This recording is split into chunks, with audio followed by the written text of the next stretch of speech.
Assalamu alaikum students. Today we are going to do the review exercise. Okay. Why we are doing this exercise? Because many of the things which we have left in last year and due to the time shortage we have not been gone through with it. So that is why today we will do the review exercise ताकि हमारा जो पिछला भी कुछ अगर छूट गया है तो उसमें हम कवर करने की कोशिश कर सकें. Alright. So the first question is saying how many pair of parallel and perpendicular lines can locate in the figure given below. Name them. हमें क्या पूछा जा रहा है कि कितनी पैरेलल लाइंस हैं यहाँ पर और कितनी परपेंडिकुलर लाइंस. पैर जानते हैं ना, जोड़ियां, वो है आपको बतानी है इस फिगर के अंदर. देखो लास्ट टाइम हमने क्वाड्रिलेटरल पढ़ा था, पैरेलोग्राम याद है ना. तो यहाँ पे वैसे मेंशन नहीं है लेकिन एबीसीडी एक्चुअली में ये पैरेलोग्राम है. ठीक है, हमें सबसे पहले क्या लिखना है, पेयर ऑफ पैरेलल लाइंस. तो इसका सोल्यूशन किस तरह से लिखेंगे, just take it like this, pair of parallel lines. Pair of parallel lines कौन सी है? देखो पैरेलल लाइंस क्या होती है, जो कभी भी एक दूसरे से मिलती नहीं है, इंटरसेक्ट नहीं करती. ओके, अगर मैं एडी की बात करती हूँ, देखो अगर मैं एडी को आगे बढ़ा दूं, ठीक है, और अगर मैं डीसी की बात करती हूँ तो ये तो आके इससे कहीं पॉइंट पे मीट कर रही है. तो ये और ये तो पैरेलल लाइन हो नहीं सकती, क्योंकि पैरेलल लाइन क्या होती है, जो कभी भी एक दूसरे को इंटरसेक्ट नहीं करती. राइट. तो देखो एडी को अगर मैं आगे बढ़ा दूं तो वो कौन सी लाइन है जो इसे इंटरसेक्ट नहीं करेगी, क्योंकि ये भी इंटरसेक्ट कर रही है, ये भी इंटरसेक्ट कर रही है, ये भी इंटरसेक्ट कर रही है, ये भी इंटरसेक्ट कर रही है. बट अगर हम बीसी को देखते हैं, है ना, बीसी को अगर हम देखते हैं, अगर ये हम आगे बढ़ा दें ना, तो एडी और बीसी कभी भी एक दूसरे को इंटरसेक्ट नहीं करती. और पैरेललोग्राम की प्रॉपर्टीज आपको याद होगी कि अपोजिट साइड्स उसके पैरेलल होते हैं. So in that way pair of parallel lines, एक तो है यहाँ पे एडी, एडी का किसके साथ में, एडी एंड एडी किसके साथ में पैरेलल है, बीसी के. ठीक उसी तरह से अगर हम एबी को देखते हैं, ठीक है, तो एबी का पैरेलल कौन होगा, जो एबी से बिल्कुल नहीं मिलता. देखो एबी से एडी मिल रहा है, एबी से बीसी मिल रहा है, एडी से एसी भी मिल रहा है, लेकिन कौन सी लाइन है जो नहीं मिल रही है और ना मिलेगी. अगर आप कहते हो कि डीई तो नहीं मिल रहा है, लेकिन डीई को अगर मैं आगे बढ़ा दूं तो मिल जाएगा ना. The two lines which never intersect, those lines are known as to be parallel. तो हम देखते हैं कि वो कौन सी लाइन है, डीसी. तो सेकेंड पेयर ऑफ लाइन कौन सी होगी, एबी की, एबी एंड डीसी. राइट. अब हम बात करते हैं परपेंडिकुलर लाइंस की. Pair of perpendicular lines, perpendicular जो एक दूसरे पे 90 डिग्री का एंगल बनाती है. 90 डिग्री को पहचानने का तरीका कल ही हम डिस्कस कर चुके हैं, एक हाफ स्क्वायर होता है. So where we can locate this, yes there is a half square. तो ये हाफ स्क्वायर किन दो लाइंस की वजह से बन रहा है, एक तो बन रहा है इस लाइन की वजह से और दूसरा बन रहा है इस लाइन की वजह से, है ना. तो यानी कि ये वाली लाइन और ये वाली लाइन क्या है, परपेंडिकुलर है. So pair of perpendicular line is DE and AC. क्या हम DC और BC को परपेंडिकुलर कह सकते हैं? नो, क्योंकि यहाँ पे हमें कहीं पे भी 90 डिग्री का एंगल नहीं दिख रहा है, हाफ स्क्वायर नहीं दिख रहा है. Got it. चलो नेक्स्ट क्वेश्चन पे पढ़ते हैं. Answer the following question. How many points of intersections can a pair of intersecting line have. अगर दो लाइन एक दूसरे को इंटरसेक्ट कर रही हैं, ठीक है, जैसे देखो ये दो लाइन्स है, ओके, एक ही लाइन है और एक ही लाइन है, अभी एक दूसरे को इंटरसेक्ट कर रही हैं, तो इंटरसेक्शन पॉइंट्स कितने बनेंगे. हम देख सकते हैं कि एक ये लाइन थी, ठीक है, दूसरी लाइन आई और इसको कहीं इस पॉइंट पे इंटरसेक्ट करके चली गई. क्या इस लाइन के ऊपर कोई और ऐसा पॉइंट है जहां पे ये वाली लाइन इसको इंटरसेक्ट कर रही है? No. So there will be only one intersection point when two lines are intersecting each other. So in this way, how many points of intersections can a pair of intersecting lines have? So it will be only one. Okay. Now next question. Does the magnitude depend upon the length of the arm of the angle? अब arm क्या होती है? जब हम एक angle बनाते हैं, see, if I am making an angle, ये एंगल है, ओके. तो देखो ये वाला जो होता है ना, this ray and this ray, these are known as the arm of the angle. अब पूछ रहा है ये कि क्या एंगल का मैग्नीट्यूड, मैग्नीट्यूड मतलब मेजरमेंट, जैसे अगर मान लो ये 30 डिग्री है, सपोज ये 30 डिग्री है, क्या इस 30 डिग्री का मेजरमेंट, मैग्नीट्यूड इस एंगल का, इसकी आर्म की लेंथ पे डिपेंड करता है क्या? मतलब अगर मैंने इस आर्म को और आगे बढ़ा दिया, जैसे यहाँ पे इसको भी बढ़ा दिया, तो क्या ये 30 डिग्री उतना ही रहेगा या बढ़ेगा या घटेगा?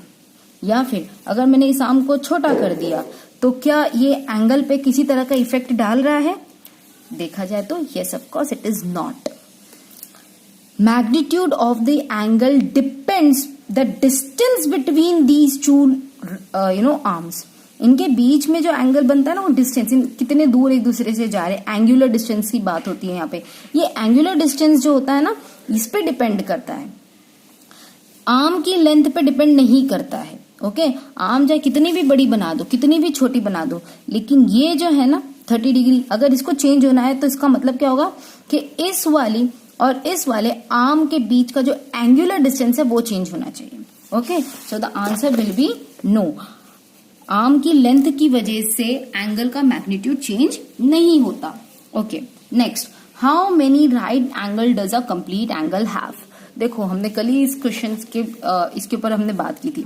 ये है आपका कंप्लीट एंगल, है ना. अगर मैं इस पॉइंट को कंसिडर करूं यहाँ पे, ठीक है, अब ये एक लाइन है जहां पे कंप्लीट बन रहा है आपका 360 डिग्री का एंगल. कंप्लीट एंगल इसी को ही कहते हैं. अब पूछ रहा है इस 360 एंगल में 90 डिग्री का कितना हो सकता है. देखो, अगर मैंने इसको कुछ इस तरह से लाइन को आगे बढ़ा दिया, ठीक है, ये अभी भी 90 डिग्री, सॉरी ये अभी भी 360 है, 180 एक ऊपर है ना, और 180 एक नीचे है, स्ट्रेट एंगल. अगर मैंने इसके ऊपर एक परपेंडिकुलर ले लिया, थोड़ा सा साइड में हो गया, सॉरी, एक अगर मैंने परपेंडिकुलर ले लिया तो देखो ये एक 90 डिग्री है, ये एक 90 डिग्री है, ये भी एक 90 डिग्री है, ये भी एक 90 डिग्री है. तो इस हिसाब से हमारे पास में टोटल कितने एंगल 90 डिग्री के आ गए? 4. So how many right angle does a complete angle have? It's having 4 right angle. Okay, now let's move to the fill in the blank. A dash has initial but not end point. हमने 3 चीजें पढ़ी, line, segment and रे. तो वो कौन, इन तीनों में से वो कौन है जिसके पास में इनिशियल पॉइंट तो है लेकिन एंड पॉइंट नहीं है? सी, अगर हम लाइन की बात करते हैं तो उसके पास में दोनों क्या है? एंड पॉइंट नहीं है. दोनों मतलब एंडलेस पॉइंट है, जिसको हम कह सकते हैं यहां से भी बढ़ जाएगा, यहां से भी बढ़ जाएगा. अगर हम कहते हैं ये, तो ये लाइन सेगमेंट है. लाइन सेगमेंट है जिसके दोनों पॉइंट्स एंड है, मतलब वो आगे नहीं बढ़ेगा, इससे आगे नहीं बढ़ सकता. इनका कहना क्या है, एक इनिशियल है और एक नो एंड पॉइंट है जिसका एंड नहीं हो सकता. यानी कि एक एंड होना चाहिए और दूसरा एंड नहीं होना चाहिए. तो इसे हम क्या कहते हैं? This is known as ray. So the answer is a ray has an initial point. Coming on to the next question.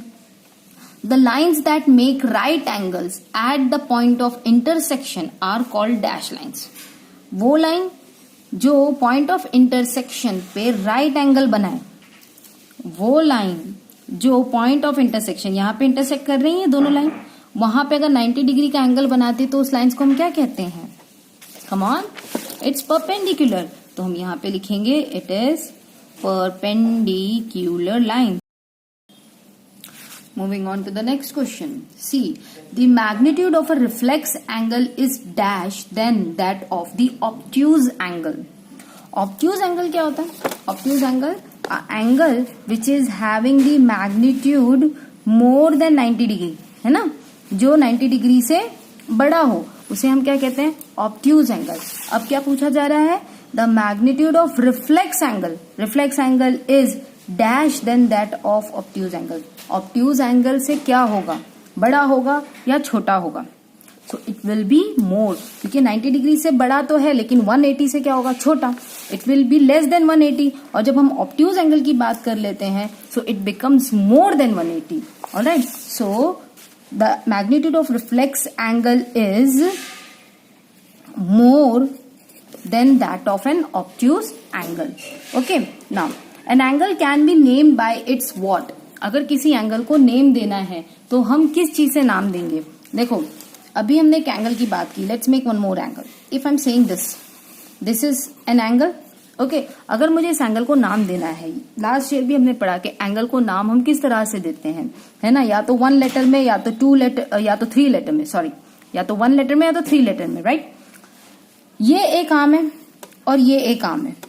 अगर एक आर्म हम कहते हैं OA, एक आर्म हम कहते हैं OB, तो बेसिकली हम क्या कर रहे हैं, दो आर्म्स को जोड़कर हम एक नाम बता रहे हैं, है ना। So it could be AOB और BOA, है ना, यानी कि हमने आर्म्स को इंक्लूड किया है। So the angle can be named by it's arm, हम उसके एंगल के नाम को हम उसके आर्म के नाम पे रख सकते हैं, या एंगल को इस पॉइंट जहां पे पॉइंट ऑफ इंटरसेक्शन है of these two rays are known as vertex, इसको हम क्या कहते हैं, वर्टेक्स। ओके हम एंगल को नाम या तो वर्टेक्स पर दे सकते हैं या फिर हम उसके आर्म्स से भी इस एंगल का नाम डिनोट कर सकते हैं। Alright, next question, when the rays forming an angle lie opposite to each other a dash angle is formed। Question बड़े ध्यान से सुनिएगा, when rays forming an angle lie opposite to each other, दो raise हैं और वो दोनों एक दूसरे के अपोजिट हैं, तब कौन सा एंगल बनेगा। देखो एक तो रे है ये वाली, एक ये रे है, okay, this one is one रे। जो दूसरी रे है वो इसके बिल्कुल अपोजिट है, तो अपोजिट अगर मैं यहां कहूंगी तो ये अपोजिट नहीं होगा ना, अपोजिट मतलब एकदम उसकी उल्टे डायरेक्शन में जा रही है, तो कुछ वो इस तरह से होगा, ये एकदम अपोजिट एंगल, एकदम अपोजिट में जा रही है। तब इन दोनों रेज की वजह से इस पॉइंट पे कौन सा एंगल बन रहा है, हम देख सकते हैं, this is becoming an straight angle, एक स्ट्रेट एंगल बन रहा है 180 डिग्री का। सो the answer is straight angle is being formed when two rays are moving opposite to each other।